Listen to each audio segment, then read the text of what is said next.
Hello बच्चों, आशा करता हूं आप सब लोग बहुत बढ़िया होंगे और मन लगा के पढ़ाई कर रहे होंगे।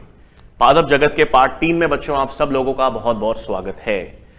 लास्ट लेक्चर में आपको याद होगा बच्चों, हमने ब्रायोफाइट्स की हम बात कर रहे थे और हमने ब्रायोफाइट्स का जीवन चक्र देख लिया था। बिल्कुल, हमने किसकी बात कर रहे थे बच्चों? हम ब्रायोफाइट्स की, और ब्रायोफाइट्स के सामान्य लक्षण और जीवन चक्र हमने देख लिया था। ब्रायोफाइट्स में हमने देखा था कि इनका जो जीवन चक्र है वो कैसा होता है, हैप्लोडिप्लॉन्टिक। जो जीवन चक्र है ब्रायोफाइट्स का वो कैसा होगा, हैप्लोडिप्लॉन्टिक। इसका मतलब उसमें अगुणित अवस्था भी होगी, जिसे हम युग्मकोद्भिद या गेमीटोफाइट कहते थे, और इनमें डिप्लॉइड अवस्था, द्विगुणित अवस्था भी होती है, जिसे हम बीजाणुद्भिद या स्पोरोफाइट भी कहते थे, है ना भाई। तो हमने देखा था ब्रायोफाइट्स के जीवन चक्र में अगुणित अवस्था युग्मकोद्भिद भी होती है, द्विगुणित अवस्था बीजाणुद्भिद भी होती है, और दोनों अगुणित और द्विगुणित अवस्था दोनों इनके जीवन चक्र में देखी जाती है। इसलिए इसे हम क्या कहते हैं, हैप्लोडिप्लॉन्टिक चक्र। हां, हमने यह भी देख लिया था कि ब्रायोफाइट्स के अंदर जो प्रभावी अवस्था थी, मैंने आपसे कहा था, कैसे याद रखोगे, मकान किसका है, मकान मालिक कौन था, गेमीटोफाइट या युग्मकोद्भिद, और किराए पर कौन रह रहा था, स्पोरोफाइट। यानी स्पोरोफाइट है वो पोषण और आवास के लिए किस पे निर्भर होता है, गेमीटोफाइट या युग्मकोद्भिद पर निर्भर होता है। और इस जीवन चक्र को अपन ने ब्रायोफाइट्स में क्या नाम दे दिया था, हैप्लोडिप्लॉन्टिक। हैप्लोडिप्लॉन्टिक इसलिए क्योंकि अगुणित और द्विगुणित अवस्थाएं दोनों ब्रायोफाइट्स में देखी जाती हैं। फिर आज हम क्या बात करेंगे, आज हम बात करेंगे ब्रायोफाइट्स के वर्ग की। बिल्कुल सही। तो ब्रायोफाइट्स में बच्चों हम दो प्रमुख वर्ग पढ़ेंगे, एक जिसे हम कहते हैं लिवरवर्ट्स, और लिवरवर्ट्स को हम और किस नाम से जानते हैं, हेपेटिकॉप्सिडा। ठीक है, ब्रायोफाइट्स में एक लिवरवर्ट्स का वर्ग आएगा जिसे हम क्या कहेंगे, हेपेटिकॉप्सिडा, और दूसरे आते हैं हमारे पास मोसेस, जिनको हम कहते हैं ब्रायोप्सिडा। ठीक है, तो ब्रायोफाइट्स में हां एक तीसरा वर्ग भी होता है, एंथोसेरोस, जिसे हम एंथोसेरोप्सिडा कहते हैं, लेकिन वो आपको याद रखने की आवश्यकता नहीं है। आप दो मुख्य वर्ग ब्रायोफाइट्स में याद रखेंगे, एक लिवरवर्ट्स जिसे हम कहते हैं हेपेटिकॉप्सिडा, और दूसरे जिसे हम कहते हैं मोसेस या ब्रायोप्सिडा। तो पहले हम किसकी बात करेंगे बच्चों, लिवरवर्ट्स या हेपेटिकॉप्सिडा के लक्षणों की बात करेंगे, और फिर हम मोसेस या ब्रायोप्सिडा की बात करेंगे। पहली चीज आपको याद रखनी है कि लिवरवर्ट्स या हेपेटिकॉप्सिडा के उदाहरण। तो लिवरवर्ट्स या हेपेटिकॉप्सिडा में हम दो उदाहरण पढ़ते हैं, बिल्कुल सही, रिक्सिया और मर्केंशिया। ठीक है, तो रिक्सिया और मर्केंशिया किसके उदाहरण हो गए भाई, लिवरवर्ट्स के एग्जाम्पल्स या हेपेटिकॉप्सिडा। सबसे पहली चीज तो इनको सर लिवरवर्ट्स या हेपेटिकॉप्सिडा क्यों कहते हैं, क्योंकि इनका आकार, इनका जो मुख्य पादप काय होती है वो हमारे यकृत या लिवर जैसी होती है। हमारे लिवर की संरचना के आकार जैसे ही लिवरवर्ट्स या रिक्सिया और मर्केंशिया दिखाई देते हैं, इसलिए इनको हम क्या कहते हैं, लिवरवर्ट्स या हेपेटिकॉप्सिडा। तो सबसे पहले बच्चों हम ब्रायोफाइट्स में किसकी बात करेंगे, लिवरवर्ट्स की।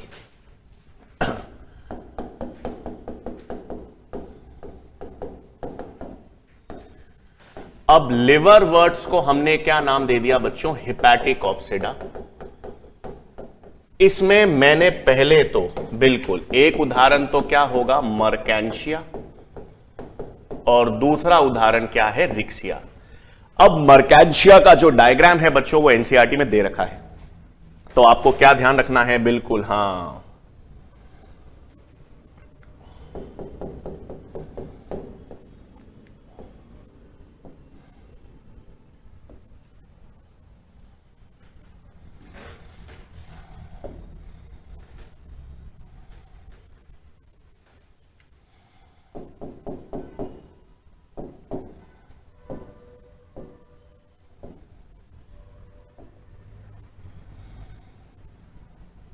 ठीक है बच्चों, ये मर्केंशिया का जो है मेरे पास दो मैंने संरचनाएं बनाई हैं, एक जिसे कहते हैं मेल थैलस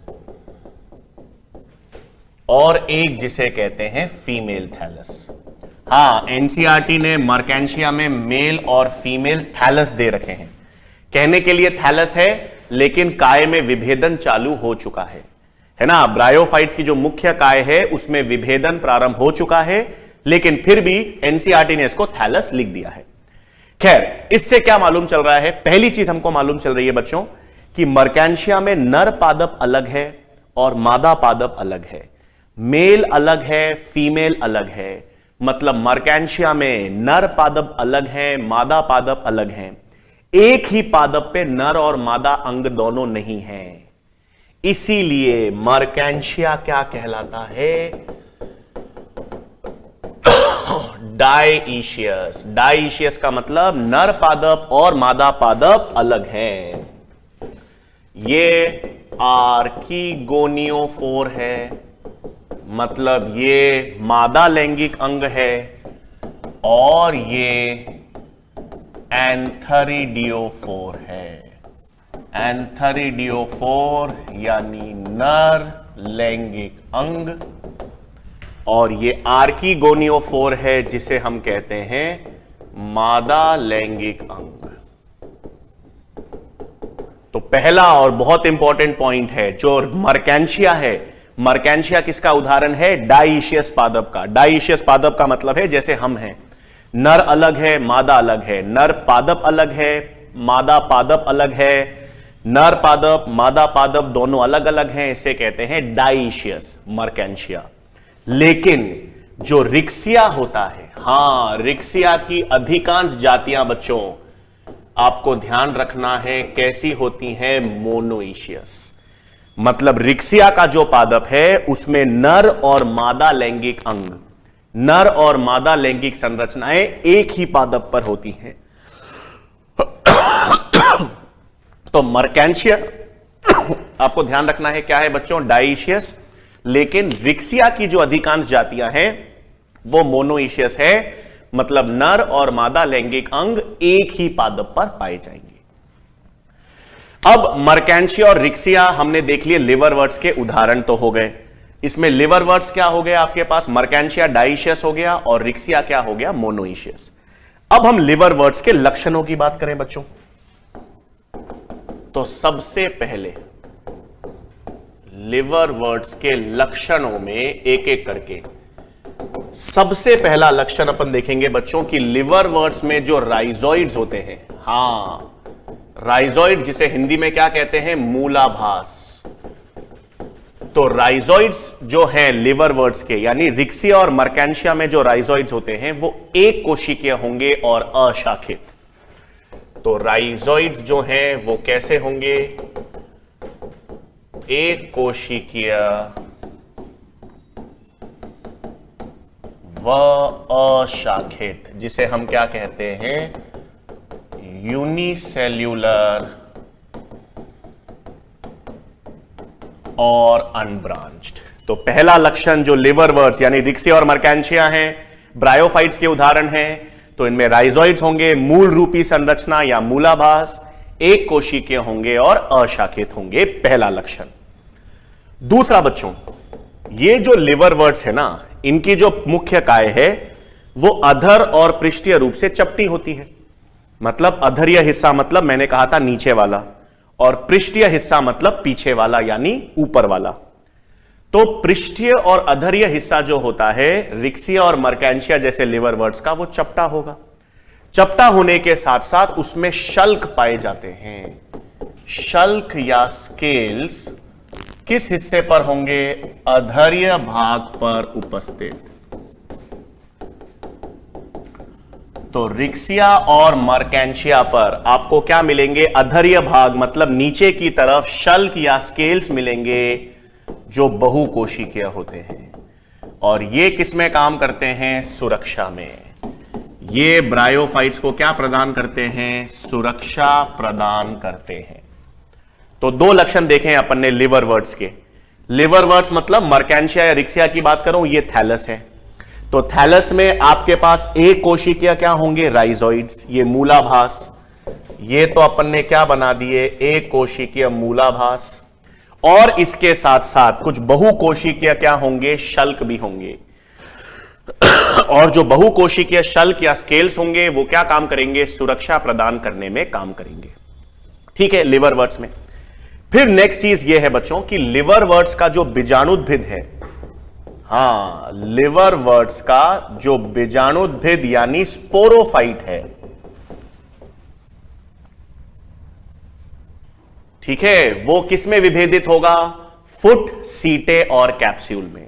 पिछले लेक्चर में हमने देखा था ना, ब्रायोफाइट्स में जो बीजाणुद्भिद बनेगा वो होगा तो बेचारा, लेकिन वो किसमें विभेदित होगा, 3 हिस्सों में विभेदित होगा, फुट, सीटे और कैप्सूल। तो बीजाणुद्भिद जो है वो फुट, सीटे और कैप्सूल में विभेदित होता है। तो ब्रायोफाइट्स में जो क्या है, बीजाणुद्भिद की संरचना है वो किसमें विभेदित है, फुट, सीटे और कैप्सूल में विभेदित होती है। अब इसमें आपको याद रखना है बच्चों, जो कैप्सूल है ना, यही जनन में काम करता है। तो ये जनन सक्षम यानी फर्टाइल भाग है। ठीक है, कैप्सूल के अंदर ही बीजाणु होंगे, वही बीजाणु मियोसिस के द्वारा नया युग्मकोद्भिद बनाएंगे। तो जनन की संरचना में कौन काम करता है, कैप्सूल, जनन सक्षम है। फुट और सीटे, ये तो कैसी संरचना है, बांझ या स्टराइल संरचना है। ठीक है, तो बीजाणुद्भिद जो है किसका, लिवरवर्ट्स की बात हो रही है। लिवरवर्ट्स का जो बीजाणुद्भिद है वो किस हिस्सों में विभेदित है, 3 हिस्सों में विभेदित है भाई। किस किस हिस्सों में विभेदित है, फुट, सीटे और कैप्सूल। इसमें से जो कैप्सूल वाला भाग है वही जनन सक्षम है, क्योंकि उसी के अंदर बीजाणु होते हैं। वही बीजाणु आगे मियोसिस दर्शाते हैं और अंकुरन के द्वारा नया ब्रायोफाइट बनाएंगे। और फुट और सीटे कैसे हैं, बांझ या स्टराइल भाग हैं। फिर आपको याद रखना है, रिक्सिया जो है, लिवरवर्ट्स में 2 उदाहरण हैं, रिक्सिया और मर्केंशिया। उसमें रिक्सिया जो पादप है ब्रायोफाइट, ये सबसे सरल पादप है, सबसे सरल ब्रायोफाइट है। और इसके बीजाणुद्भिद में केवल कैप्सूल पाया जाता है। तो रिक्सिया जो पादप है लिवरवर्ट, उसके बीजाणुद्भिद में केवल कैप्सूल पाया जाता है, फुट और सीटे नहीं पाए जाते। इसका मतलब पादप जगत में सबसे सरलतम बीजाणुद्भिद किसका होगा, रिक्सिया का। देखो भाई, हम ब्रायोफाइट्स, शैवाल हमने पढ़ी ब्रायोफाइट्स। ब्रायोफाइट्स में अपन ने देखा प्रभावी अवस्था युग्मकोद्भिद है, बीजाणुद्भिद बेचारी अवस्था है। आगे जब अपन टेरिडोफाइट्स पढ़ेंगे, जिम्नोस्पर्म्स पढ़ेंगे, एंजियोस्पर्म्स पढ़ेंगे, जैसे जैसे पादपों का विकास होता जाएगा, फिर प्रभावी अवस्था जो है वो बीजाणुद्भिद होती जाएगी। मतलब ये जो किराएदार था ना ब्रायोफाइट्स में, टेरिडोफाइट्स में, जिम्नोस्पर्म्स, एंजियोस्पर्म्स में, ये अपनी बड़ी इमारत बना लेगा, ये प्रभावी अवस्था बन जाएगा बीजाणुद्भिद, और युग्मकोद्भिद बेचारा बनने लग जाएगा। ठीक है, लेकिन अभी तो ब्रायोफाइट्स की बात हो रही है। तो ब्रायोफाइट्स में तो मुख्य अवस्था युग्मकोद्भिद है और बीजाणुद्भिद बेचारी है। उसमें भी रिक्सिया का जो बीजाणुद्भिद है उसमें फुट और सीटे भी नहीं होता, केवल क्या है, कैप्सूल। तो सबसे सरलतम बीजाणुद्भिद किसका हो गया, रिक्सिया का। तो आपको नेक्स्ट क्या ध्यान में रखना है भाई, हां, रिक्सिया के बीजाणुद्भिद में यानी स्पोरोफाइट में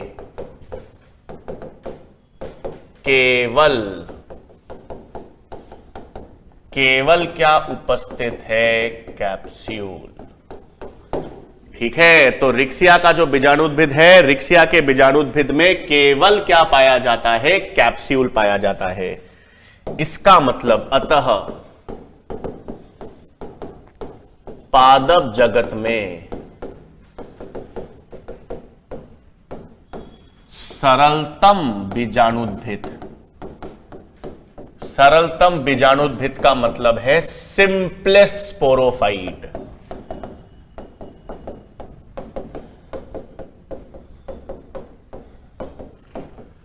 है ना। पादप जगत में सरलतम बीजाणुद्भिद या सिंपलेस्ट स्पोरोफाइट रिक्सिया का ही होता है। ठीक है, और अपन ने यह भी देख लिया था कि बीजाणुद्भिद किस पे निर्भर होता है पोषण और आवास के लिए, युग्मकोद्भिद पर निर्भर होता है, वो भी हमने देख लिया था। फिर नेक्स्ट लक्षण क्या होगा भाई? ठीक है, अब नेक्स्ट लक्षण, लिवर वर्ड्स में जो कायिक जनन है वो खंडन से होगा। बिल्कुल, कायिक जनन है वो तो खंडन या फ्रैगमेंटेशन से होता है। लिवर वर्ड्स की बात हो रही है, लिवर वर्ड्स में जो कायिक जनन है वो खंडन, मतलब रिक्सिया हो, मर्केंशिया हो, उसकी मुख्य काय टुकड़ों में टूटेगी और हर टुकड़ा जो है वो नया ब्रायोफाइट बना देगा। लैंगिक जनन जो है,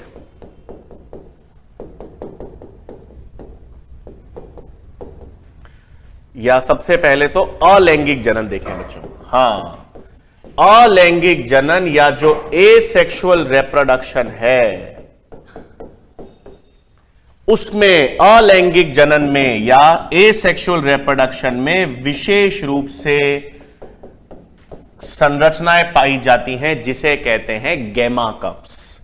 हां, ये क्या है? देखो भाई, ये अपन ने डायग्राम बनाया बच्चों लिवर वर्ड्स का, मर्केंशिया का। इसमें ये जो संरचनाएं हैं इन्हें ही हम क्या कहते हैं? गैमा कप्स, है ना बच्चों। ये संरचनाओं को ही हम क्या कहते हैं? गैमा कप्स कहते हैं। तो ये क्या है? ये छोटी कलिकाएं हैं बच्चों, बड्स। ये हरी बहुकोशिकीय अलैंगिक कलिकाएं होती हैं जो मुख्य पादप से पृथक होती हैं और पृथक होकर एक नया पादप बना देती हैं। ठीक है, तो यहां पर क्या हो रहा है भाई? मेल और फीमेल थैलस, जैसे मर्केंशिया है, रिक्सिया में भी होंगे। रिक्सिया में ऐसे कप आकार की कलिकाएं होती हैं जिसे गैमा कप्स कहते हैं। हरे रंग की होंगी, बहुकोशिकीय होंगी और अलैंगिक कलिकाएं हैं। ये क्या करेंगी? ये मुख्य लिवर वर्ड से अलग होंगी, पृथक होंगी, और मुख्य लिवर वर्ड से अलग या पृथक होने के बाद नया ब्रायोफाइट बना देंगी। तो क्या ध्यान में रखना है भाई? Gemma cups. गैमा कप्स क्या हैं? गैमा कप्स हरे बहुकोशिकीय अलैंगिक कलिकाएं हैं, होती हैं जो पृथक होकर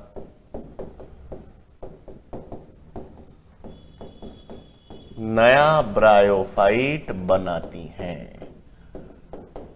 ठीक है, तो आपके पास लिवर वर्ड्स, हम किस लक्षणों की बात कर रहे हैं बच्चों? लिवर वर्ड्स के लक्षणों की बात कर रहे हैं।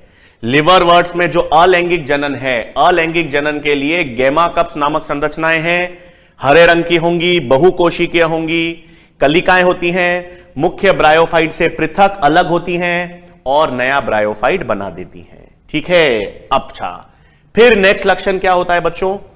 बीजाणु का निर्माण तो होता ही है जीवन चक्र में। जो कैप्सूल है, रिक्सिया का हो या मर्केंशिया का, उसके कैप्सूल के अंदर बीजाणु होते हैं, तो वो बीजाणु का प्रकीर्णन भी होता है। तो बीजाणु प्रकीर्णन के लिए मर्केंशिया में आपको क्या याद रखना है? मर्केंशिया में विशिष्ट संरचनाएं या मर्केंशिया में विशिष्ट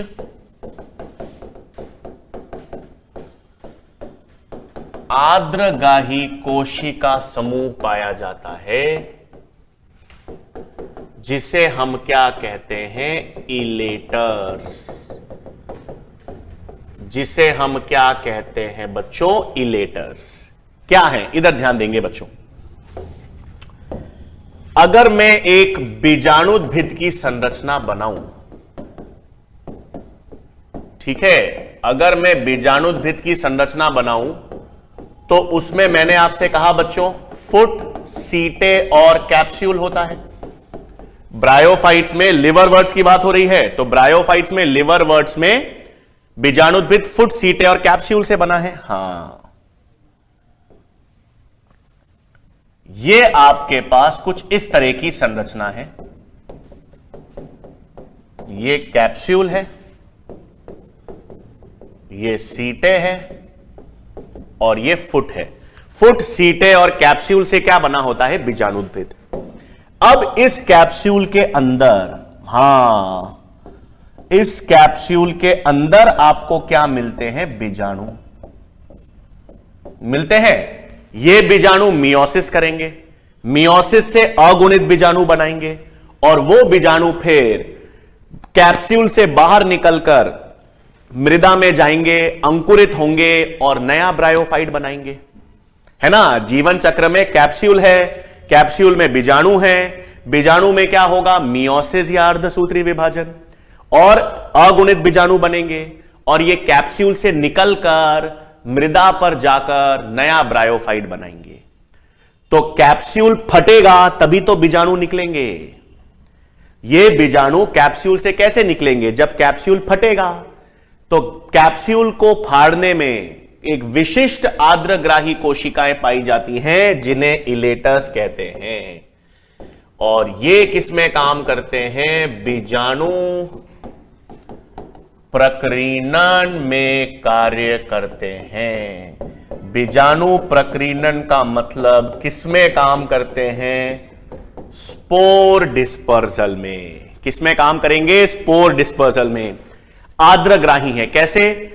वायु में जो नमी होती है, आर्द्रता होती है, मॉइस्चर, उसको ग्रहण करेंगे, आर्द्रता को ग्रहण करके फूलेंगे और फूलकर फट जाएंगे, और फट जाएंगे तो ये बीजाणु कैप्सूल से बाहर निकलकर प्रकीर्णन दर्शाएंगे। ये संरचना, ये इलेटस जो हैं वो किसमें पाए जाएंगे? मर्केंशिया में। किसमें पाए जाएंगे बच्चों? मर्केंशिया। तो देखो भाई, हम ब्रायोफाइट्स की बात कर रहे थे। ब्रायोफाइट्स में अपन ने सबसे पहले किसकी बात की है? लिवरवर्ट्स की। लिवरवर्ट्स है, हेपेटिकॉप्सिडा कहते हैं, इसमें रिक्सिया और मर्केंशिया अपन पढ़ते हैं। पहला लक्षण मैंने बताया, मर्केंशिया में नर और मादा पादप अलग अलग हैं, रिक्सिया में नर और मादा संरचनाएं एक ही पादप पर हैं। तो पहला लक्षण मैंने आपको क्या बताया कि मर्केंशिया तो डाइशियस है, नर पादप अलग, मादा पादप अलग। रिक्सिया जो होता है वो मोनोइशियस होता है, मतलब एक ही पादप पे नर और मादा लैंगिक संरचनाएं होंगी। अब सारे लक्षण जो हैं वो अपन लिवरवर्ट्स के देख रहे हैं। किसके लक्षण देख रहे हैं? लिवरवर्ट्स के। सबसे पहला लक्षण अपन ने देखा मूलाभास। लिवरवर्ट्स में होगा, एक कोशिकीय है, अशाखित है। फिर और क्या होता है लिवरवर्ट्स में? लिवरवर्ट्स में शल्क या स्केल्स मिलेंगे, वो स्केल्स अधरीय भाग पर होंगे और सुरक्षा में काम करेंगे। फिर जो बीजाणुद्भिद है लिवरवर्ट्स का, वो बीजाणुद्भिद किससे बना हुआ है? फुट, सीटें और कैप्सूल से बना है। उसमें जनन में बीजाणु किसमें बनते हैं? कैप्सूल के अंदर। तो कैप्सूल जनन सक्षम या फर्टाइल भाग है, और फुट और सीटें जो हैं वो बांझ या स्टेराइल भाग हैं। फिर मैंने कहा कि जो रिक्सिया पादप है, रिक्सिया पादप का जो बीजाणुद्भिद है उसमें फुट और सीटें नहीं होते, केवल कैप्सूल है। तो सबसे सरलतम बीजाणुद्भिद पूरे पादप जगत में किसका हो गया? रिक्सिया का हो गया। फिर लिवरवर्ट्स में अपन ने कायिक जनन देखा, खंडन से होता है। अलैंगिक जनन के लिए कलिकाएं पाई जाती हैं, अलैंगिक कलिकाएं, जिसे हम गैमाकप्स कहते हैं। फिर अपन ने देख लिया कि मर्केंशिया में विशेष प्रकार की आर्द्रग्राही कोशिकाएं होती हैं, इलेटस, जो आर्द्रता या नमी को अवशोषित करती हैं और बीजाणु को बाहर निकालने में या प्रकीर्णन में मदद करती है।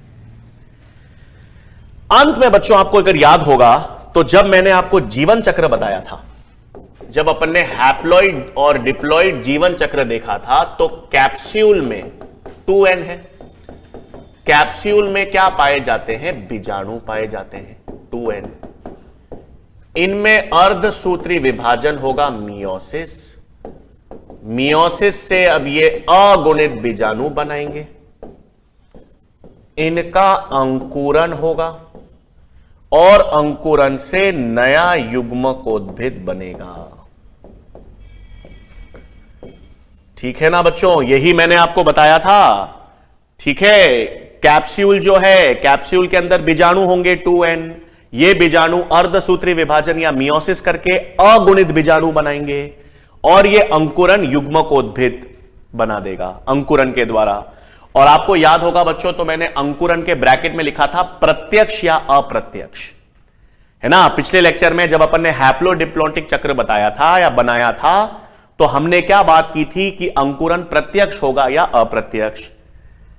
तो लिवरवर्ट्स के अंदर आपको याद रखना है, लिवरवर्ट्स मतलब रिक्सिया और मर्केंशिया में,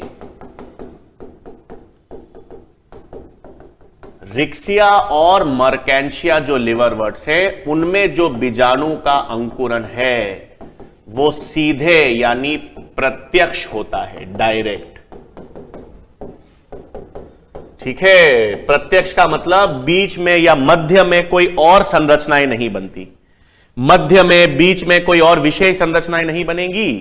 केवल जो लिवरवर्ट्स है रिक्सिया और मर्केंशिया वो अंकुरन कर जाएंगे, और अंकुरन के द्वारा किस प्रकार का अंकुरन होगा? प्रत्यक्ष अंकुरन होगा।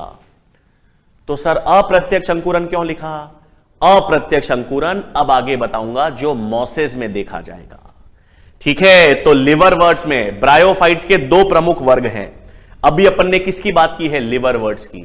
लिवरवर्ट्स में अपन ने सबसे पहले मूलाभास या राइजोइड्स की बात की।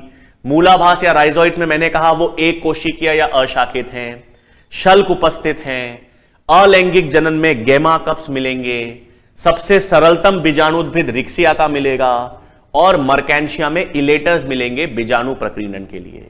और अंत में मैंने आपको बता दिया कि लिवरवर्ट्स जो है रिक्सिया और मर्केंशिया, उसमें अंकुरन कैसा होगा? प्रत्यक्ष। बीजाणु सीधे युग्मकोद्भिद बना देंगे, मध्य में कोई संरचना नहीं आएगी। ठीक है, तो ये तो बात अपन ने किसकी कर ली बच्चों? लिवरवर्ट्स की। अब हम किसकी बात करेंगे? अब हम बात करेंगे मोसेस की। ठीक है, अब हम किसकी बात करेंगे? मोसेस। अब पहली चीज बच्चों, ये हमने ब्रायोफाइट्स की बात की है, तो ब्रायोफाइट्स में अपन ने यही तो देखा, लिवरवर्ट्स और हेपेटिकॉप्सिडा के लक्षण तो देख लिए, रिक्सिया और मर्केंशिया। अब अपन किसकी बात करेंगे? मोसेस या ब्रायोप्सिडा की।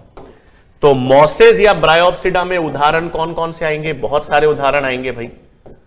स्फैग्नम आएगा, फ्यूनेरिया,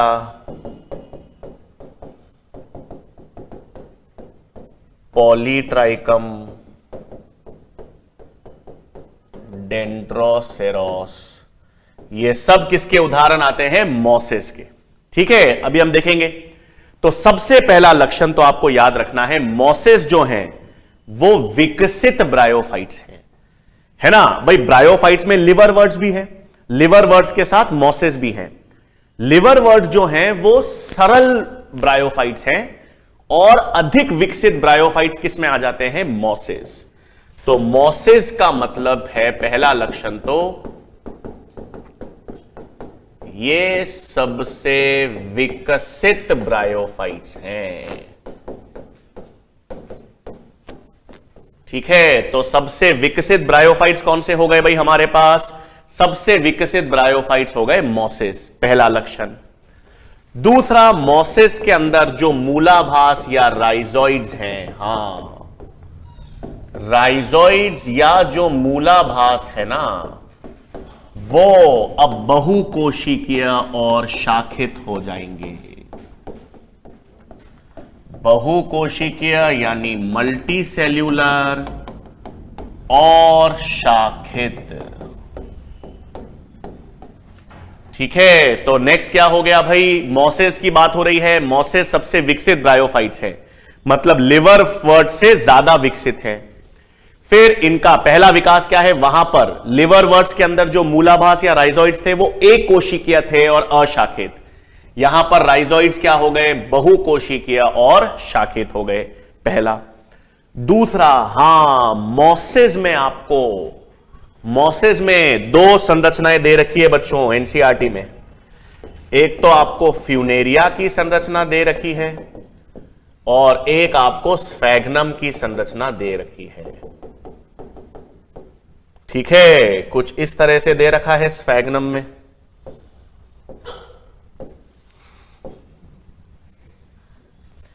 ठीक है, तो कुछ संरचना आपको किसकी दे रखी है? स्फैग्नम की संरचना बना रहा हूं मैं बच्चों।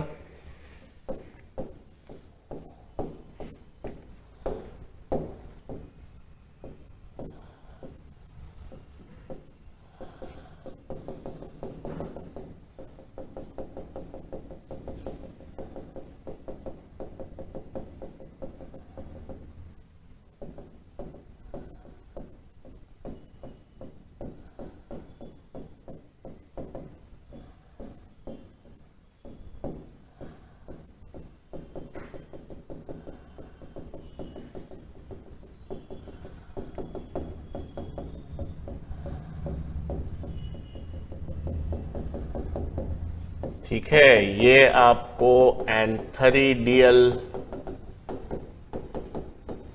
शाखा है, ये आपके पास आर्कीगोनिया की शाखा है। ठीक है, ऐसा डायग्राम दे रखा है। इसका मतलब क्या है भाई? इसका मतलब यह है कि जो स्फैग्नम है, एंथरीडिया मतलब नर लैंगिक संरचना और आर्कीगोनिया यानी मादा लैंगिक संरचना, तो एंथरीडिया और आर्कीगोनिया यानी नर और मादा लैंगिक संरचना एक ही पादप पर है ना। इसका मतलब ये मॉसेस जो हैं वो अधिकांश रूप से क्या होंगे? मोनोइशियस। अधिकांश रूप से क्या होंगे भाई? मोनोइशियस होंगे।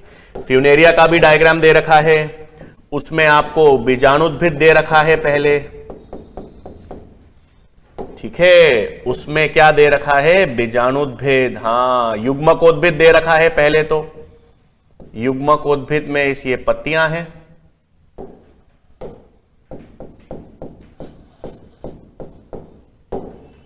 और फिर बीजाणुद्भिद उस पर है।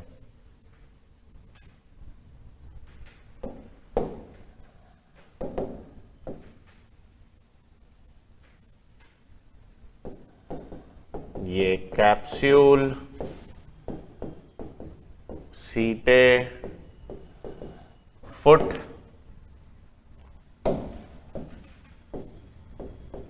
ये युग्मकोद्भिद है,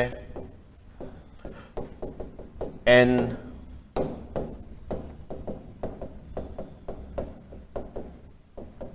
बीजाणुद्भिद है 2n, और ये सारी पत्तियां हैं।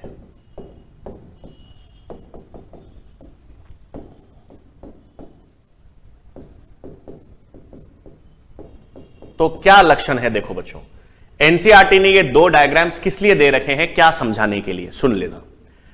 हम बात कर रहे हैं मॉसेस की। मॉसेस क्या है? सबसे विकसित ब्रायोफाइट्स हैं। अब मॉसेस में दो डायग्राम क्यों दे रखे हैं? ध्यान से सुनेंगे। दो डायग्राम किस कारण दे रखे हैं, सुन लेंगे। सबसे पहली चीज, फ्यूनेरिया इसलिए दे रखा है ताकि यह आप पता कर सको कि बीजाणुद्भिद जो है वो युग्मकोद्भिद के ऊपर ही रहता है। किस पर आश्रित है? बीजाणुद्भिद जो है वो युग्मकोद्भिद पर आश्रित है। बीजाणुद्भिद, फुट, सीटे और कैप्सूल वो युग्मकोद्भिद के ऊपर ही रहते हैं, यह समझाने के लिए। फिर स्फैग्नम का संरचना दे रखी है यह बताने के लिए कि नर और मादा लैंगिक अंग, आर्कीगोनिया यानी मादा लैंगिक अंग, एंथरीडिया यानी नर लैंगिक अंग, नर और मादा लैंगिक अंग एक ही पादप पर होते हैं यानी मोनोइशियस है ये। और एक और लक्षण बताने को है। जब अपन ने ब्रायोफाइट्स पढ़ा था बच्चों, तो मैंने आपसे कहा था ब्रायोफाइट्स की जो मुख्य काय है वो विभेदित होना प्रारंभ हो गई है। विभेदित होना प्रारंभ हो गई है मतलब मॉसेस में तो विभेदित मिलेगी आपको, और विभेदित होना प्रारंभ हो गई है, और तने रूपी, पत्ती रूपी संरचनाएं बताई थी मैंने। इनफैक्ट मॉसेस में पत्तियां आने लग जाती हैं। ठीक है, मॉसेस में तो आपको क्या आने लग गई? पत्तियां। तो पत्तियां तो सर टेरिडोफाइट, जिम्नोस्पर्म्स, एंजियोस्पर्म्स सभी पादपों में होती है। इसमें क्या नई चीज है? नई चीज है, पहली बार आई है, चलो ठीक है। लेकिन उससे ज्यादा बेहतर चीज क्या है कि पत्तियां जो हैं वो उसके युग्मकोद्भिद में आई हैं। टेरिडोफाइट, जिम्नोस्पर्म्स, एंजियोस्पर्म्स, आगे हम और विकसित पादप पढ़ेंगे। सारे विकसित पादपों में पत्तियां हैं, लेकिन उनमें पत्तियां बीजाणुद्भिद अवस्था में होती है, क्योंकि उनमें प्रभावी अवस्था ही बीजाणुद्भिद होती है। तो प्रभावी अवस्था कौन सी है? बीजाणुद्भिद है। बीजाणुद्भिद अवस्था में पत्तियां मिलेंगी किसमें? टेरिडोफाइट, जिम्नोस्पर्म्स और एंजियोस्पर्म्स। ब्रायोफाइट्स में पहली बार पत्तियां आ गई, ठीक है, लेकिन पत्तियां भी किस अवस्था में आई? युग्मकोद्भिद में। युग्मकोद्भिद में ही क्यों आई? क्योंकि प्रभावी अवस्था कौन सी है? प्रभावी, मुख्य प्रभावी अवस्था कौन सी है ब्रायोफाइट्स में? युग्मकोद्भिद। इसका मतलब ब्रायोप्सिडा के जो मॉसेस है ना बच्चों, ये मॉसेस एकमात्र ऐसे पादप हैं जिनकी पत्तियां या जिनमें पत्तियां हैं युग्मकोद्भिद अवस्था में। ठीक है, भाई पत्तियां तो सर टेरिडोफाइट, जिम्नोस्पर्म्स, एंजियोस्पर्म्स, पत्तियां तो सब में होती हैं। हां होती हैं, लेकिन पत्तियां युग्मकोद्भिद अवस्था में केवल किस में मिलेंगी? मॉसेस में। ठीक है, और ये डायग्राम में एनसीईआरटी ने स्पष्ट भी कर रखा है। तो आपको ध्यान रखना है भाई, नेक्स्ट लक्षण में मॉसेस एकमात्र ऐसे पादप हैं जिनमें या जिनके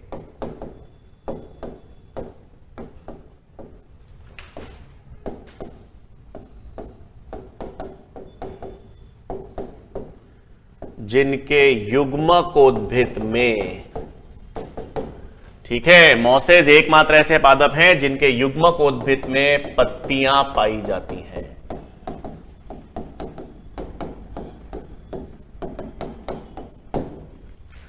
ठीक है बच्चों, तो जिनके युग्मकोद्भिद में क्या पाई जाती हैं? पत्तियां पाई जाती हैं। अच्छा, एक लक्षण और बता रहा हूं बच्चों, वो सिर्फ बता रहा हूं, एग्जाम में नहीं आता क्योंकि एनसीईआरटी में नहीं है, सुन लेना।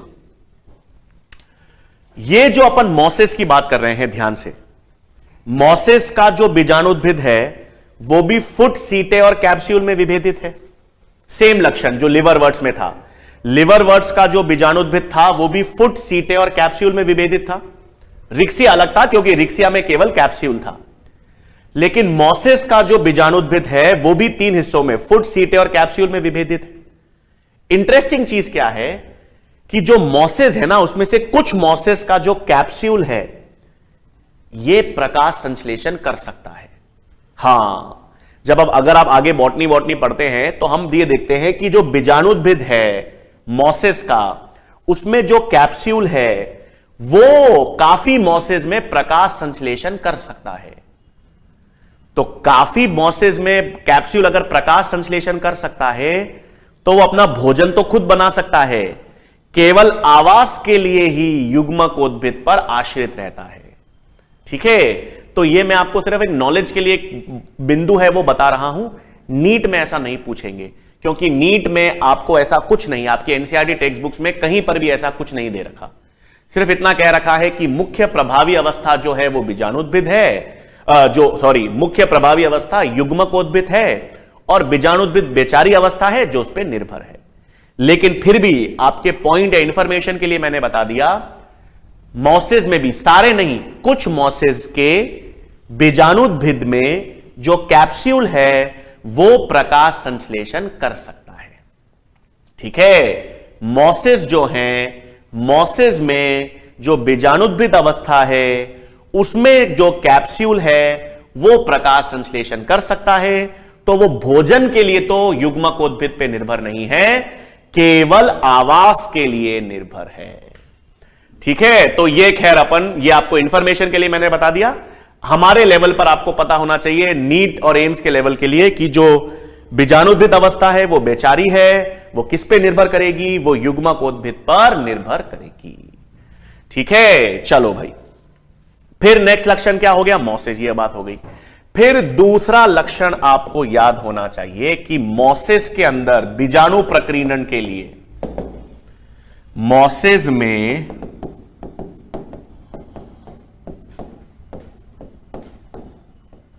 बीजाणु प्रकीर्णन हेतु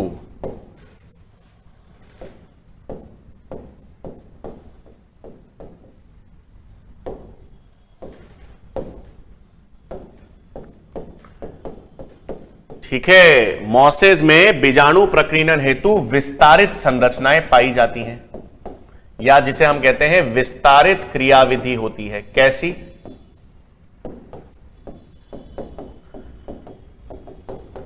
और उन क्रियाविधि को अपन किस नाम से जानते हैं? पेरिस्टोमियल दांत या पेरिस्टोमियल टीथ। क्या मतलब है बच्चों? इधर देखेंगे।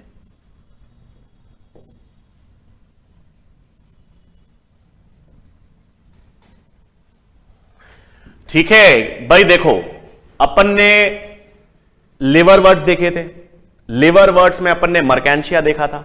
मैंने कहा था मर्केंशिया के अंदर विशिष्ट संरचनाएं होती हैं, इलेटर्स, जो आर्द्रता ग्रहण करती हैं, उनकी कोशिकाएं, फटता है, जिससे बीजाणु का प्रकीर्णन होता है। इसी प्रकार मोसेस के अंदर भी जो कैप्सूल है, कैप्सूल के अंदर ऐसे दांत रूपी संरचना है, कैप्सूल में ऐसे दंत रूपी संरचना होती है, पेरिस्टोमियल टीथ। ये खुलती है और खुलने पर बीजाणु का प्रकीर्णन देखा जाता है। तो लिवरवर्ट्स में, मर्केंशिया में बीजाणु प्रकीर्णन के लिए क्या मौजूद है? इलेटर्स। और मोसेस में बीजाणु प्रकीर्णन के लिए क्या मौजूद है? पेरिस्टोमियल टीथ नामक संरचना मौजूद होती है। ठीक है बच्चों, यह बात कर ली। अच्छा, अब नेक्स्ट चीज, हां, अब सबसे इंपॉर्टेंट चीज वही चीज है भाई। देखो, आपके पास कैप्सूल होगा, बिल्कुल कैप्सूल था, बीजाणुद्भिद अवस्था, उसके अंदर बीजाणु यानी स्पोर्स हैं, 2n बिल्कुल हैं, उनमें मियोसिस होगा और मियोसिस से आपके पास अगुणित बीजाणु बनेंगे जो अंकुरन के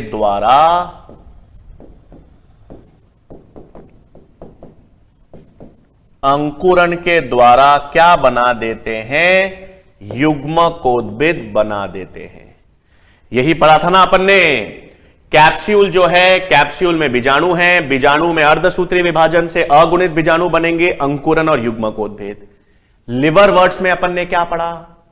लिवरवर्ट्स में पढ़ा कि यह अंकुरन प्रत्यक्ष सीधे होगा, सीधे बीजाणु युग्मकोद्भिद बना देंगे। लेकिन मोसेस में ये जो बीजाणु का अंकुरन है, बीजाणु का अंकुरन कैसा होगा? अप्रत्यक्ष या इनडायरेक्ट होगा। कैसा अंकुरन होगा भाई? अप्रत्यक्ष या इनडायरेक्ट अंकुरन। यही तो फर्क है। वहां पर प्रत्यक्ष हो रहा था, यहां पर अप्रत्यक्ष। मतलब अप्रत्यक्ष का मतलब है अब यहां पर मध्य अवस्थाएं बनेंगी। कैसे? ये स्पोर या बीजाणु है, इसमें दो अवस्थाएं बनती हैं, ध्यान से सुनेंगे। प्रोटोनिमा अवस्था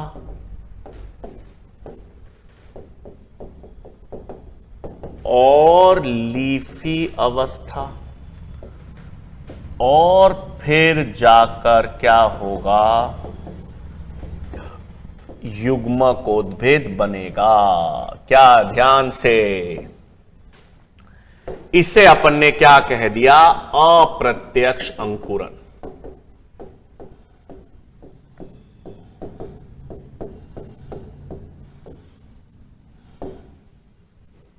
ठीक है, पहली चीज तो हम किसकी बात कर रहे थे? प्रत्यक्ष और अप्रत्यक्ष अंकुरन। जो लिवरवर्ट्स हैं, ब्रायोफाइट्स के अंदर जो लिवरवर्ट्स हैं, उनमें अंकुरन कैसा होगा? प्रत्यक्ष।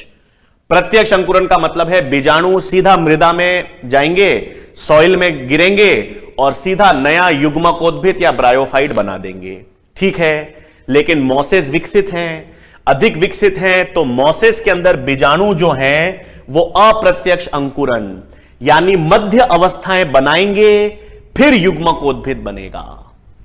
तो पहली चीज तो कौन कौन सी मध्य अवस्था बनेगी, यह याद रखना है। कई सारे सवाल इस पे बन सकते हैं। तो बीजाणु जब अंकुरन से युग्मकोद्भिद बनाएगा ना, तो मध्य में दो अवस्थाओं का निर्माण होगा। मतलब बीजाणु सबसे पहले एक अवस्था बनाएगा प्रोटोनिमा, प्रोटोनिमा के बाद बनाएगा एक लीफी अवस्था पत्तियों की, और फिर क्या बनेगा? युग्मकोद्भिद। तो आपको क्या याद रखना है? पहली चीज, मोसेस में जब बीजाणु का अंकुरन होगा, बीजाणु के अंकुरन से जो युग्मकोद्भिद बनेगा, तो वो अंकुरन अप्रत्यक्ष या इनडायरेक्ट होगा। कैसा होगा? अप्रत्यक्ष या इनडायरेक्ट। इनडायरेक्ट होगा मतलब मध्य अवस्थाएं बनेंगी। कौन कितनी मध्य अवस्थाएं बनेंगी? दो बनेंगी, प्रोटोनिमा और लीफी अवस्था। उसके बाद क्या बनेगा? युग्मकोद्भिद। नेक्स्ट चीज, प्रोटोनिमा अवस्था हो या लीफी अवस्था हो, दोनों अगुणित ही हैं। प्रोटोनिमा अवस्था, लीफी अवस्था दोनों ही अगुणित हैं, क्योंकि किससे बन रही हैं? बीजाणु से, अगुणित बीजाणु से। तो क्या होता है? मान लो एक अगुणित बीजाणु है, वो मृदा में, सॉइल में गिर गया। अब वो सॉइल में गिरा, मृदा में गिरा, तो लिवरवर्ट्स के अंदर तो वो सीधे युग्मकोद्भिद का निर्माण कर देगा, प्रत्यक्ष अंकुरन। लेकिन मोसेस में क्या होगा? मोसेस में इस बीजाणु से सबसे पहले एक रेंगती हुई अवस्था बनेगी। क्या बनेगी? एक रेंगती हुई तंतुमय संरचना। तो रेंगती हुई तंतुमय संरचना बनेगी, जिसे प्रोटोनेमा अवस्था कहेंगे। और इसमें कायिक जनन, खंडन के द्वारा जनन होगा। इसमें फिर खंडन के द्वारा जनन होगा। ठीक है, इसके हल्के हल्के टुकड़े होंगे और उस खंडन से क्या से बनेगी नेक्स्ट अवस्था? लीफी। तो बीजाणु है, बीजाणु ने सबसे पहले अंकुरन चालू करा, अंकुरन चालू करा तो एक रेंगती हुई तंतुमय संरचना का निर्माण किया, जिसे अपन ने कह दिया प्रोटोनेमा। फिर इस प्रोटोनेमा अवस्था में क्या हुआ भाई? खंडन यानी फ्रैगमेंटेशन। और खंडन या फ्रैगमेंटेशन से क्या बनी? लीफी अवस्था। लीफी अवस्था मतलब अब यह सीधी खड़ी अवस्था है। ठीक है, इसमें पत्तियों का निर्माण होगा। पत्तियों का निर्माण तो होगा ना। क्यों होगा पत्तियों का निर्माण? क्योंकि मोसेस के युग्मकोद्भिद में पत्तियां होती हैं और लैंगिक अंग बनेंगे। क्या बनेंगे? लैंगिक अंग, एंथरीडिया और आर्कीगोनिया। जब तक लैंगिक अंग नहीं बनेंगे तब तक युग्मकोद्भिद नहीं बन सकता ना। तो लीफी अवस्था सीधी या खड़ी अवस्था है, मतलब मकान तैयार हो रहा है भाई। पत्तियों का निर्माण हो गया और एंथरीडिया और आर्कीगोनिया बन गए, और इस अवस्था से किसका निर्माण हो गया? युग्मकोद्भिद का। ये किसकी बात हो रही है तो ब्रायोफाइट्स, लेकिन ब्रायोफाइट्स में कौन से ब्रायोफाइट्स? लिवरवर्ट्स नहीं है, मोसेस हैं। तो मोसेस में बीजाणु का अंकुरन कैसा होगा? अप्रत्यक्ष। ये अप्रत्यक्ष है। बीजाणु सीधे युग्मकोद्भिद नहीं बनाएंगे। बीजाणु से युग्मकोद्भिद बनने में दो मध्य अवस्थाएं आएंगी। पहली आएगी प्रोटोनेमा अवस्था, जिसमें रेंगती हुई तंतुमय संरचना होगी, खंडन होगा। खंडन से क्या बनेगी? लीफी अवस्था। यह सीधी खड़ी अवस्था है, पत्तियों का निर्माण होगा, लैंगिक अंग एंथरीडिया आर्कीगोनिया बनेंगे, और क्या बन जाएगी? युग्मकोद्भिद अवस्था। तो यह अप्रत्यक्ष अंकुरन किसमें देखा जाएगा भाई? ये मोसेस में देखा जाएगा। किसमें? मोसेस में देखा जाएगा। फिर उदाहरण की बात करें भाई मोसेस की। हां, तो मोसेस के उदाहरण,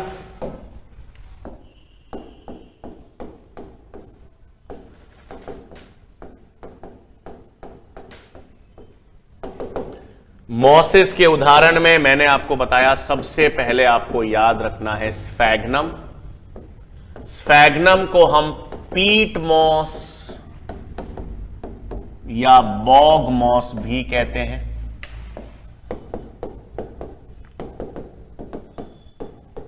पॉलीट्राइकम, इसे हेयर कैप मॉस भी कहते हैं। फ्यूनेरिया, रोप कॉर्ड मॉस, दाउसोनिया, ये सबसे बड़ा ब्रायोफाइट है।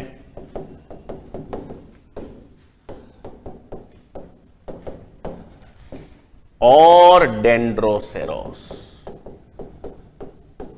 है ना भाई। तो ये आपको किसके उदाहरण याद रखने हैं? ब्रायोफाइट्स के उदाहरण याद रखने हैं।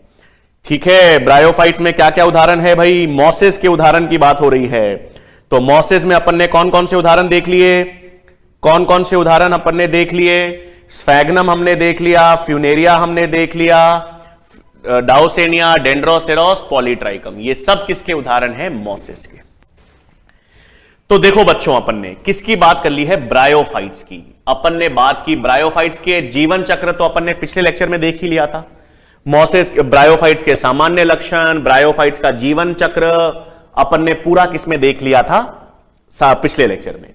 फिर आज अपन ने ब्रायोफाइट्स को दो अवस्थाओं में विभेदित किया, दो वर्गों में मुख्य रूप से। कौन से दो वर्गों में? लिवरवर्ट्स में और मॉसेज में। लिवरवर्ट्स के लक्षण अपन ने देखे, तो लिवरवर्ट्स में और मॉसेज में क्या क्या अंतर आपको देखने में आ गए? लिवरवर्ट्स में सबसे पहले तो ये कम विकसित है, मॉसेज जो हैं वो अधिक विकसित हैं। ठीक है, लिवरवर्ट्स में मूलाभास राइजोइड्स जो हैं वो एक कोशिकीय और अशाखित होते हैं। मॉसेज में जो राइजोइड्स या मूलाभास हैं बहुकोशिकीय और शाखित होते हैं। फिर लिवरवर्ट्स में अपन ने देखा पत्तियां नहीं मिलती। लिवरवर्ट्स तो सरलतम ब्रायोफाइट्स हैं, इसमें कोई पत्तियां नहीं मिलती। मॉसेज में आपको पत्तियां मिलेंगी उसके युग्मकोद्भिद में। फिर अपन ने देखा मर्कैंशिया जो है लिवरवर्ट्स में वो डाइशियस है, नर और मादा पादप अलग अलग होते हैं। लेकिन मॉसेज में अपन ने देखा स्फैग्नम मेनली मोनोइशियस है, यहां पर रिक्सिया भी मोनोइशियस है, एक ही पादप पे नर और मादा लैंगिक अंग दोनों होते हैं। फिर दोनों में समान चीज यह है कि दोनों का जो बीजाणुद्भिद है वो बेचारा है और दोनों का बीजाणुद्भिद फुट, सीटे और कैप्सूल में विभेदित है। सरलतम बीजाणुद्भिद रिक्सिया का है क्योंकि उसमें केवल कैप्सूल है। और अंत में अपन ने मुख्य अंतर, अच्छा अंत से पहले मर्कैंशिया में बीजाणु प्रकीर्णन के लिए अपन ने देखे इलेटर्स हैं। बीजाणु प्रकीर्णन के लिए इलेटर्स होते हैं और यहां पर बीजाणु प्रकीर्णन के लिए पेरिस्टोमियल दांत, टीथ होते हैं। फिर अपन ने देखा लिवरवर्ट्स में अलैंगिक जनन, अलैंगिक जनन के लिए गैमा कप्स आपको किसमें मिलेंगे? लिवरवर्ट्स में मिलेंगे। और अंत में अपन ने देखा जब बीजाणु का प्रकीर्णन होता है ना, बीजाणु का जब प्रकीर्णन होगा तो लिवरवर्ट्स में बीजाणु का अंकुरण जब होगा तो वो प्रत्यक्ष होगा। बीजाणु सीधे युग्मकोद्भिद बना देंगे, प्रत्यक्ष अंकुरण लिवरवर्ट्स में होगा। लेकिन जब हम मॉसेज की बात करते हैं तो मॉसेज में जो बीजाणु का जो अंकुरण है वो अप्रत्यक्ष होता है, बीच में प्रोटोनिमा अवस्था और लीफी अवस्था निर्मित होती है। फिर देखो बच्चों, देखो अभी तक अपन ने भले ही लिवरवर्ट्स देखे उसमें बीजाणु बने, अपन ने मॉसेज देखे मॉसेज में बीजाणु बने, तो ब्रायोफाइट्स में लिवरवर्ट्स हो या मॉसेज हो, सारे के सारे ब्रायोफाइट्स में जब बीजाणु बनते हैं ना तो वो एक ही जैसे बीजाणु होते हैं, एक ही आकार के बीजाणु होते हैं, यानी सब के सब ब्रायोफाइट्स सम बीजाणुता दर्शाते हैं। तो याद क्या रखना है, सभी ब्रायोफाइट्स होमोस्पोरस होते हैं। होमोस्पोरस का मतलब है समबीजाणुता दर्शाते हैं। ठीक है, तो सभी ब्रायोफाइट्स जो हैं, सभी ब्रायोफाइट्स किसका उदाहरण है भाई? होमोस्पोरस या समबीजाणुता दर्शाते हैं। सारे के सारे ब्रायोफाइट्स क्या हैं? समबीजाणुता या होमोस्पोरस होते हैं, एक ही तरह के बीजाणु। ऐसा नहीं है कि कोई छोटे बीजाणु बन रहे हैं, कोई बड़े बीजाणु बन रहे हैं, सब एक ही आकार के बीजाणु बनाते हैं। सब ब्रायोफाइट्स समबीजाणुता या होमोस्पोरस हैं। ठीक है, फिर हमारे पास ब्रायोफाइट्स का आर्थिक महत्व आता है। ठीक है, ब्रायोफाइट्स का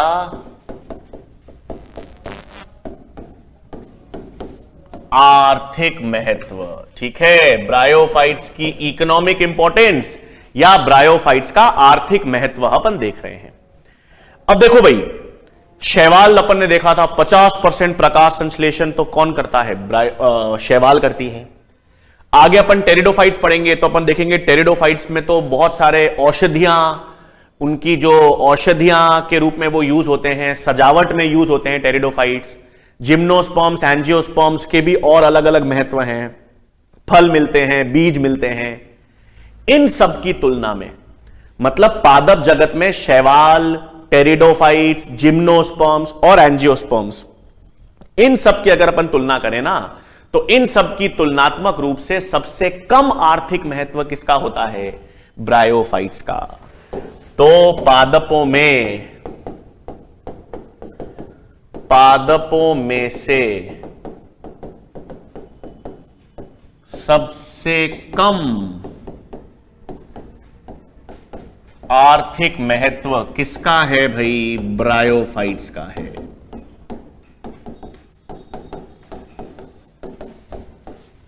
ठीक है, तो ब्रायोफाइट्स की किसकी बात हो रही है भाई? ब्रायोफाइट्स के आर्थिक महत्व की बात हो रही है। तो पादपों में से हम बात करें, पादपों में से शैवाल 50% प्रकाश संश्लेषण करती है, तो बेहद इंपॉर्टेंट है, आर्थिक महत्व है। टेरिडोफाइट्स औषधियों के रूप में यूज होता है, सजावट में यूज होता है। जिम्नोस्पर्म्स के बीज काम में आते हैं, एंजियोस्पर्म्स के बीज और फल काम में आते हैं। तो इन सब का तो बहुत आर्थिक महत्व है। इन सब की तुलना में सबसे कम आर्थिक महत्व ब्रायोफाइट्स का है।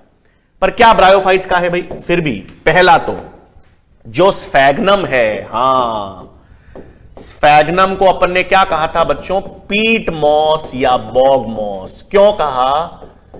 क्योंकि ये स्फैग्नम को जब हम सुखा देते हैं, सुखाने के बाद ये एक सॉइल कंडीशनर के रूप में काम करती है।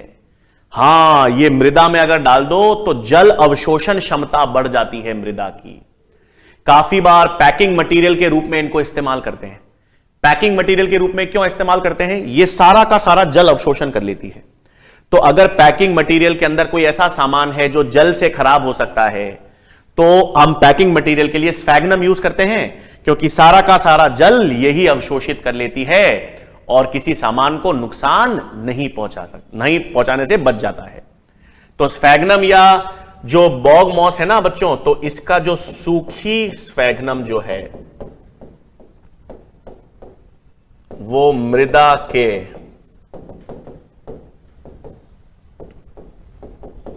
जल अवशोषण क्षमता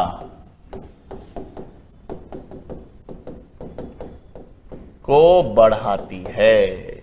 ठीक है, तो स्फैग्नम जो है वो किसका मुख्य क्या है भाई? कि वो उसमें जल अवशोषण क्षमता, वाटर होल्डिंग कैपेसिटी क्या होती है? ज्यादा। तो इसको पैकिंग मटेरियल के रूप में भी यूज कर सकते हैं, सॉइल कंडीशनर में भी यूज कर सकते हैं, क्योंकि ये मृदा की अवशोषण क्षमता, जल अवशोषण क्षमता बढ़ा देती है। फिर दूसरा क्या होता है बच्चों? याद है अनुक्रमण में अपन ने पढ़ा था, अनुक्रमण में जो सबसे पहली जाति स्थापित होती है लाइकेंस थे, पढ़ा था लाइकेंस में। तो लाइकेंस के बाद मॉसेज आ जाती हैं। इसका मतलब लाइकेंस के साथ साथ ये जो मॉसेज है ना, ब्रायोफाइट्स, ये भी अनुक्रमण में पाइनियर जातियां हैं। तो लाइकेंस के साथ मॉसेज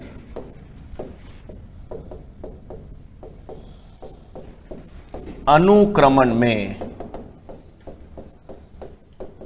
पायनियर स्पीशीज होती हैं। ठीक है, तो स्फैग्नम का देख लिया, लाइकेंस। अच्छा, तीसरा मैंने बताया था बच्चों, ब्रायोफाइट्स में संवहनीय उत्तक होते नहीं हैं। ब्रायोफाइट्स में संवहनीय उत्तक नहीं होते हैं, इसका मतलब इनकी हाइट ज्यादा लंबी नहीं होती है, छोटी हाइट होती है, और ये चादर के रूप में बिछे होते हैं। जैसे लिवरवर्ट्स तो चादर के रूप में बिछे होते हैं, स्फैग्नम थोड़े थोड़े लंबे होते हैं, लेकिन घास जैसे चादर के रूप में बिछे होते हैं। तो घास के रूप में बिछे होते हैं, इसलिए मृदा अपर्दन, सॉइल इरोजन को रोक सकते हैं, है ना। जब ये नीचे चादर के रूप में बिछे हुए हैं तो मृदा अपर्दन को रोक सकते हैं। ठीक है, तो यहीं पर मैं लिख देता हूं, एक सेकेंड अलग से क्यों देखें भाई।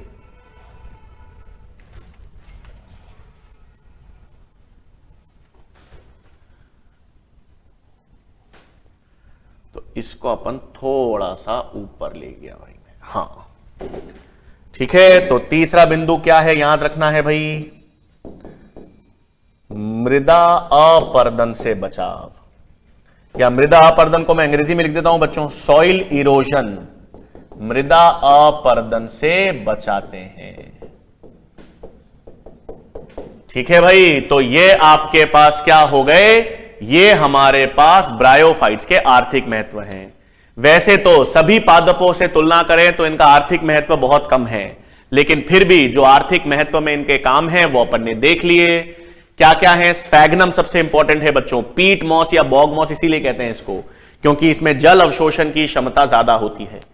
काफी बार इस स्फैग्नम के जो जीवाश्म होते हैं ना, वो ईंधन के रूप में भी हम इनको यूज कर सकते हैं। और लाइकेंस के साथ जो मॉसेज हैं वो अनुक्रमण में पहली जातियां होती हैं जो स्थापित होती हैं, और क्योंकि ये चादर के रूप में बिछे होते हैं बच्चों, इसलिए ये क्या करते हैं, मृदा अपर्दन या सॉइल इरोजन से बचाने में भी काम करते हैं। ठीक है भाई, तो बात कर लें, हमारे पास ब्रायोफाइट्स हमने कंप्लीट कर लिए हैं। पिछले लेक्चर में फिर याद रखना, अपन ने सामान्य ब्रायोफाइट्स के लक्षण देख लिए थे, ब्रायोफाइट्स का जीवन चक्र हैप्लोडिप्लॉन्टिक देख लिया था। हैप्लोडिप्लॉन्टिक का मतलब है, याद रखना, ब्रायोफाइट्स ये सब काम आएंगे आगे। टेरिडोफाइट्स, जिम्नोस्पर्म, एंजियोस्पर्म सब याद रखने हैं, सब एक दूसरे से जुड़े हुए हैं। तो ब्रायोफाइट्स का जीवन काल है हैप्लोडिप्लॉन्टिक। हैप्लोडिप्लॉन्टिक क्यों है? क्योंकि इसमें एक अगुणित अवस्था, हैप्लॉइड अगुणित अवस्था युग्मकोद्भिद भी है, द्विगुणित अवस्था बीजाणुद्भिद भी है। तो अगुणित अवस्था, द्विगुणित अवस्था दोनों हैं, युग्मकोद्भिद बीजाणुद्भिद दोनों अवस्थाएं हैं, इसलिए हैप्लोडिप्लॉन्टिक चक्र। लेकिन मकान मालिक ज्यादा प्रभावी मुख्य अवस्था तो युग्मकोद्भिद है। बीजाणुद्भिद केवल किराएदार है, कुछ समय के लिए उसके ऊपर रह रहा है और पोषण और आवास के लिए उस पर निर्भर है। बीजाणुद्भिद है किससे बना हुआ? फुट, सीटे और कैप्सूल से बना हुआ है। लेकिन मुख्य या प्रभावी अवस्था कौन सी होगी? युग्मकोद्भिद अवस्था होगी। और फिर अपन ने बेसिकली इसके बाद हमने ब्रायोफाइट्स में लिवरवर्ट्स की और किसकी बात की भाई? लिवरवर्ट्स और मॉसेस की बात की। लिवरवर्ट्स में रिक्सिया मर्केंशिया उदाहरण हैं और मॉसेस। ज्यादा विकसित कौन से हैं? मॉसेस हैं। और हमने उनके लक्षण, उनके उदाहरण और आर्थिक महत्व देख लिए हैं। ठीक है बच्चों, तो ब्रायोफाइट्स तो हम खत्म कर चुके हैं। नेक्स्ट लेक्चर में फिर हम टेरिडोफाइट्स की बात करेंगे। ठीक है, इसी तरह से मन लगा के पढ़ते रहिए। धन्यवाद।